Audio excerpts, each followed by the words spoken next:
Let's speak to a couple of people who know their beans when it comes to political matters. Joining us, William Atkinson, Deputy Editor of Conservative Home, and James Mathewson, former Speaker for the Labour Party Chair. Afternoon to you both. William, it was an appalling night. There's not really a sugar coating that could suffice on this one.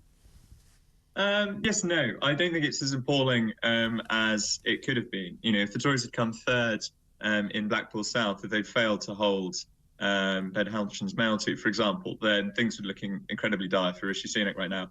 At the moment, they're looking about as dire as we thought they would look. But, you know, Rishi Sunak has his Wandsworth.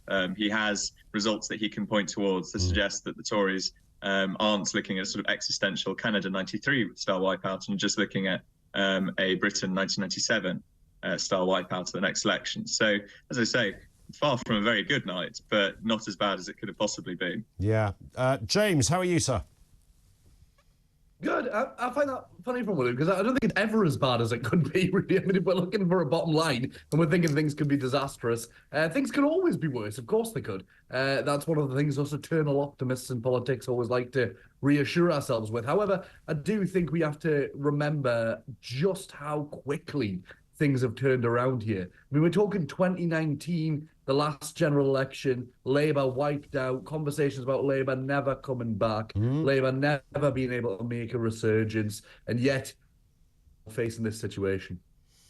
I would imagine. By the way, can I just say, James, I was expecting to see you with a glass of bubbly and a sort of party popper in your hand when we. It's just a cup of tea today. And of course, you know, so Labour will enjoy that moment that the Tories enjoyed in 2019, and then who knows? Fast forward, maybe Steve Bannon was right. You know, Nigel Farage will take up the mantles, but I mean that's for another day. But at the moment, as it stands, William, I mean, there's nothing really. We're asking that question this afternoon. Is there anything the Tories can do to kind of save themselves? I mean, what would they have to? They've got 5 months, assuming there's an election in October. Well, my advice would be to call on a general election as soon as possible, because this was Mathewson was just saying, things can always get worse. And I think also, you know, the metric to judge this election by is not 2019 but 2021, right, which is the last time lots of these positions were fought. And there it looked like Boris Johnson was going to be prime minister for a decade, because you know, he won in the Hartlepool by-election. He, you know, won places like Ben Houchen's mayoral by, you know, tremendous margins. And yes, within 3 years, that has all crumbled into dust. But it also suggests that, you know, Labour shouldn't be optimistic either. They're going to get a pretty vile inheritance in terms of the fiscal situation, and also the global picture is only going to get more geopolitically complicated, especially if China attacked Taiwan. So, you know, I wouldn't be surprised, actually, quite frankly, if Labour won a very large majority based on hatred of the Tories rather than any particular enthusiasm for Keir Starmer, and then realising they're in power with nothing that they really want to do, finding themselves overcome by events. And yes, you know, that might be the point where our two-party system crumbles and somebody like Nigel Farage comes through the middle. But I think either way, you know, whichever party is in power, the last few years have shown that governing at the moment is very difficult. And I think Labour will be overcome with it just as quickly as the Tories have. I don't think the country has any enthusiasm for any of the major parties. And from the perspective of British democracy as a whole, that's rather bleak. Yeah, do you sense that, James, that, of course, it's dire for Rishi Sunak. I don't think there's anything the bloke can do to turn it around, really. Even if interest rates went right down, we had full employment, and everybody was given $5,000 as a little bonus. Yeah, nothing's going to make a difference, but there isn't a real sense that this is about a big appetite for Keir Starmer in the way that Blair had in '97. Yeah, I don't know yet. I mean, obviously, as we move into an election period and there's more policies from Labour and more fleshed out things to actually see what the vision is, as opposed to we're not the Tories, because that seems, I mean, that's always been the default. But, you know, we're not the Tories seems to be a pretty good message at the moment, doing pretty well for them.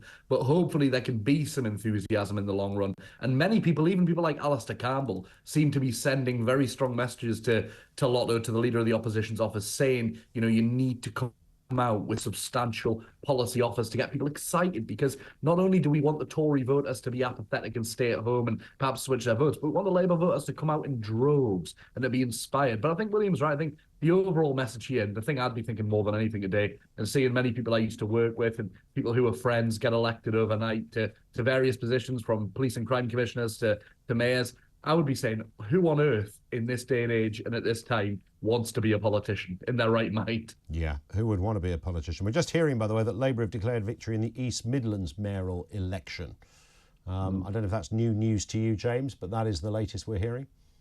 Yeah, that's good news. I think the one we're watching closely as well for me, I mean, obviously Ben Houchen is this thing that obviously Rishi Sunak will be clinging very closely to, even though that's more to do with Ben Houchen than anything to do with the Conservatives. Of course, we've also got in the North East Kim McGuinness for Labour standing for that new position, which is the North East Mayor. And that's a brand new position. She's standing against the former Corbynite Jamie Driscoll, who was obviously not allowed to stand for the Labour Party in a big furore. So that will be interesting, because people have said a lot overnight that, the Corbynites are thinking they perhaps have it and have edged it. So, I mean, I would be very surprised if so. However, that will be a key one to watch as well in the coming hours. Yeah, how important do you sense they are, William? I think this was where they put Ben Bradley into bat, wasn't it? East Midlands? Yes, I wouldn't be surprised, if the Tories failed to pick up any of the new mayoralties and the like. I mean, none of the polls were suggesting they were going to come anywhere close to. So I think these have all long since been written off. But I think, it's not to say that there's been an entirely easy night for Labour. I mean, obviously they've won councils up and down the country, but I think you've also started to see some of the splits within their internal coalition. Even before we see the Driscoll results, you've got the surprising results in Oldham, for example, which suggests that they're a part of Labour's previous base that have become isolated from the party over the last few months. As I say, Labour's majority is not going to be going to be large, I imagine, but not based on any great enthusiasm, but also because any distinctive policy offering Labour have had, they've already scrapped.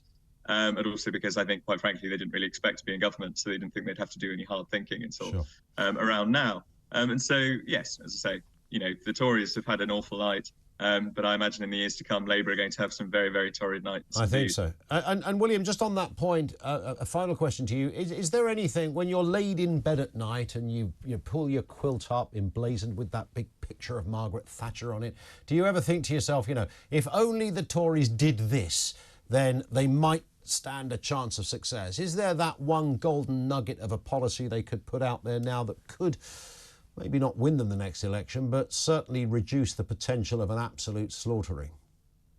Well, I did previously advocate for the Tories trying to find Keir Starmer's Willie Horton, as the Republicans did with Michael Dukakis in 1988, basically finding something that can undermine, his credibility as potential Prime Minister. But no, I mean, what the last 5 years, indeed the last 14 years, indeed the last 25 plus years have proved is that governing in Britain is incredibly difficult. And even if you do have a particular vision that you want to implement, getting it through, getting it actually delivered onto the ground is very difficult. The nature of our bureaucratic state, with the nature of our parliamentary democracy, and with the funds and resources and personnel available. So no, I mean, it's a ludicrous proposition to think that one could generate a sort of fantasy policy and hope that we implemented it. Quite frankly, I'd like net zero immigration, but that's not going to happen tomorrow. And no, I also don't have a Margaret Thatcher quilt. Are you sure about that?